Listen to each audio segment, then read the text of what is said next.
Wie erkennst du als Patient oder als Kunde eine saubere Praxis?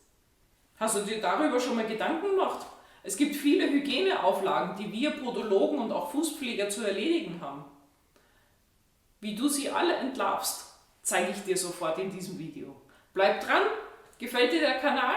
Abonnieren und lass mir einen Daumen nach oben da.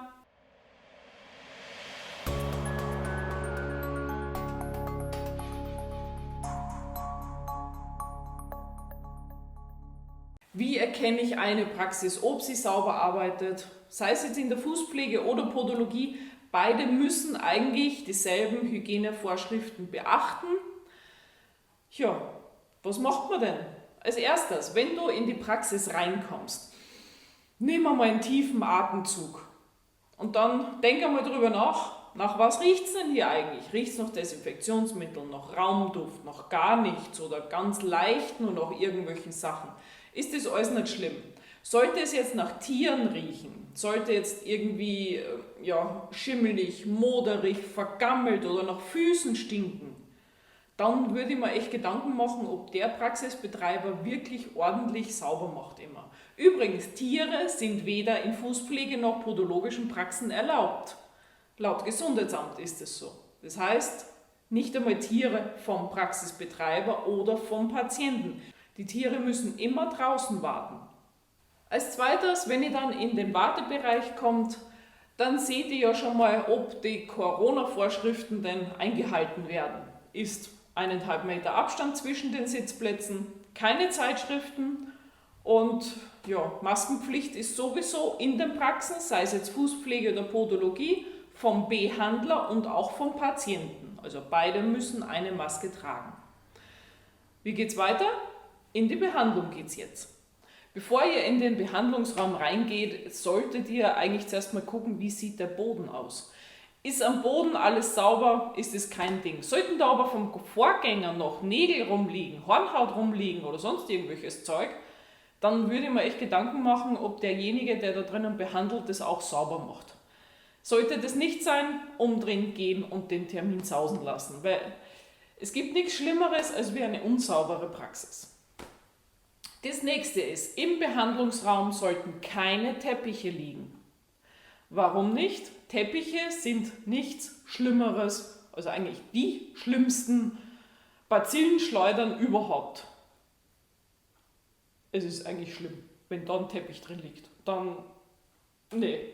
Okay, wenn jetzt irgendjemand solche Schemelchen stehen hat, solche Stockerl oder irgendwelche, wie nennen sie hier, die Trittdinger, damit sich die Patienten besser die Schuhe anziehen können und so, ist eigentlich nichts einzuwenden, es sei denn, diese Trittdinger sind aus Holz und dieses Holz ist nicht lackiert oder hat keine einheitliche Oberfläche. Dann würde ich da meine Füße auch nicht draufstellen, weil offenporiges Holz kann nicht ordentlich desinfiziert werden und somit hat es eigentlich im Behandlungsraum auch nichts zu suchen. Des Weiteren Topfpflanzen. Topfpflanzen gehören auch nicht in den Behandlungsraum, wegen der Erde. Ist leider so. Als nächstes geht es mit der Behandlung weiter. Ihr habt Platz genommen auf dem schönen Behandlungsstuhl. Alles ist sauber, wunderbar.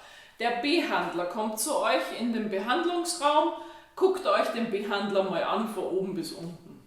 Wenn er lange Haare hat, zusammenbinden, hat er kurze Haare, meistens haben sie so ein Hütchen auf, alles wunderbar. Ist er behängt wie ein Christbaum, würde ich mir schon Gedanken machen. Ringe gehen eigentlich gar nicht. Lange Fingernägel oder Gelnägel sollte man auch in unserem Beruf nicht haben. Ja, ist die Person, die euch behandeln sollte, von oben bis unten eigentlich sauber oder hängt hier die Speisekarte der letzten Woche oder sind womöglich Blutspritze? Das wollen wir ja doch nicht hoffen. Dann würde ich die Person eigentlich fragen, wie sie es dann mit der persönlichen Hygiene hält, vor allem wenn die Person schon sehr schmuddelig aussieht. Der Behandler, wenn er jetzt adrett gekleidet ist und sauber von oben bis unten, sollte mit euch, bevor die Behandlung beginnt, mal ein kurzes Gespräch führen und zwar die Anamnese machen. Die Anamnese ist die Erhebung der Krankheitsgeschichte, also deiner Krankheitsgeschichte. Das wird meistens in einer Karteikarte und auf solchen Zetteln notiert. was alles ist. Warum ist das wichtig? Für Fußpflege und Podologie ist es wichtig, nicht nur für die Podologie. Denn wenn ihr jetzt Allergien habt und der Behandler nimmt jetzt irgendeinen Fußpflegeschaum, nimmt irgendeine Creme, die Stoffe drinnen habt, wo ihr allergisch darauf reagiert, dann ist es doof, wenn der Behandler das nicht weiß.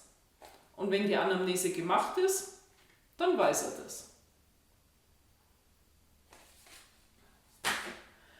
So, als nächstes ist die Anamnese durch. Manche Praxen bieten Fußbad an, manche bieten keins an. Sollte eins angeboten werden, muss die Wanne natürlich sauber sein. Wenn da schon irgendwelche Sachen drin rumschwimmen oder die Ränder der Wand irgendwie komisch aussehen, dann würde ich da meine Füße nicht reinstecken. Normalerweise gehört in das Wändchen ein Plastiksack rein und darin dann das Wasser. Es gibt auch welche, die haben das aus Keramik. Das gehört natürlich immer ordentlich desinfiziert. Kann ich als Kunde jetzt eigentlich nicht nachvollziehen, weil das Ding ja schon trocken ist, wenn ich komme. So, ihr habt eure Füße dann aus dem Fußbad rausgemacht. Hat der Behandler ein Einweghandtuch oder hat der Behandler ein normales Handtuch? Wenn dieses sauber ist, ist das auch kein Thema. Ihr müsst immer darauf achten, dass die Sachen sauber sind. Es gibt nichts Schlimmeres, als wenn man Erkrankungen vom Vorpatienten auf den nächsten Patienten überträgt. Und es ist leider so in der gesamten Branche, dass es überall schwarze Schafe gibt und es manche eben nicht so mit der Sauberkeit nehmen. So, jetzt verfahren wir weiter. Die Behandlung. Moment. Also, ihr sitzt auf dem schönen Stuhl, habt eure Füßchen hoch. Und wenn ihr euer Füßchen da so hoch habt, fahren wir sie hoch. Egal, ob ein Fußbad gemacht wird oder nicht, die Füße gehören hinterher desinfiziert. Ganz einfach mit einer Hauptdesinfektion gehört der Fuß von oben bis unten abgesprüht. Alles, was der Behandler später dann behandeln möchte, also den kompletten Fuß. So. Die Füße sind desinfiziert und weiter geht es jetzt mit den Instrumenten. Die Instrumente müssen in der Podologie eingeschweißt sein. In der Fußpflege scheiden sich die Geister, ob das sein muss oder nicht. Meine Meinung ist, sie gehören ebenso eingeschweißt. Denn Fußpflege wie Podologen arbeiten am Fuß, am Patienten, am menschlichen Körper. Es kann schnell was passieren, man kann abrutschen und reinschneiden. Und dadurch, dass unsere Instrumente ja Medizinprodukte sind, greift hier die Medizinprodukte-Betreiberverordnung, die uns ja vorschreibt, wie wir ein Medizinprodukt aufzubereiten haben. Und jede Praxis braucht auch noch einen Hygieneplan. In diesem Hygieneplan ist das Ganze auch beschrieben drinnen. So. Solltet ihr jetzt in eine Praxis kommen, wo die Instrumente schon offen da liegen, fragt doch den Behandler, wie er seine Instrumente aufbereitet.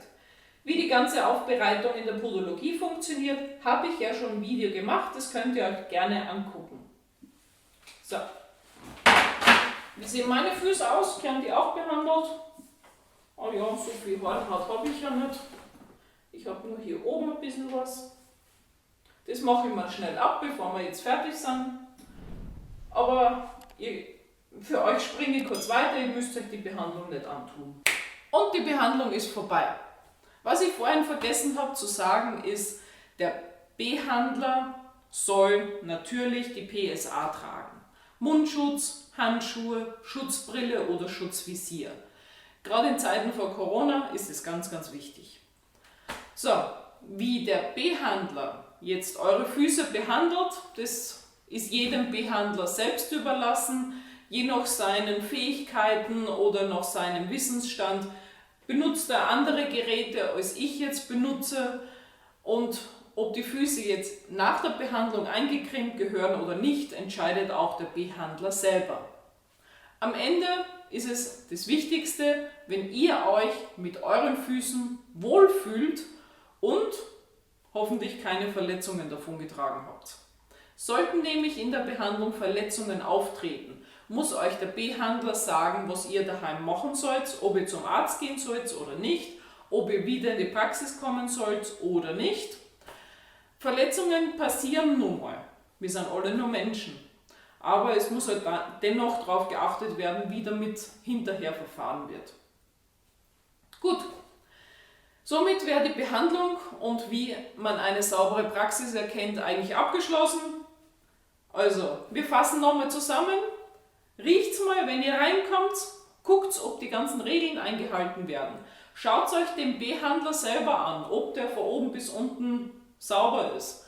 Guckt, ob die Instrumente auch, sei es jetzt eingeschweißt sind oder ob sie desinfiziert sind, ob sie sauber sind.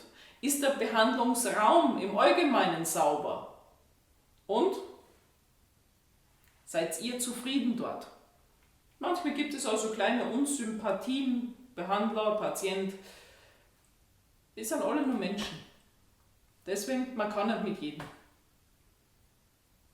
Das war's mit wie erkenne ich eine saubere Praxis. Hat dir dieses Video weitergeholfen oder hast du noch irgendwelche Tipps oder Erfahrungen in podologischen oder fußpflegerischen Praxen gemacht? Schreib's unten in die Kommentare rein. Gefällt dir mein Kanal?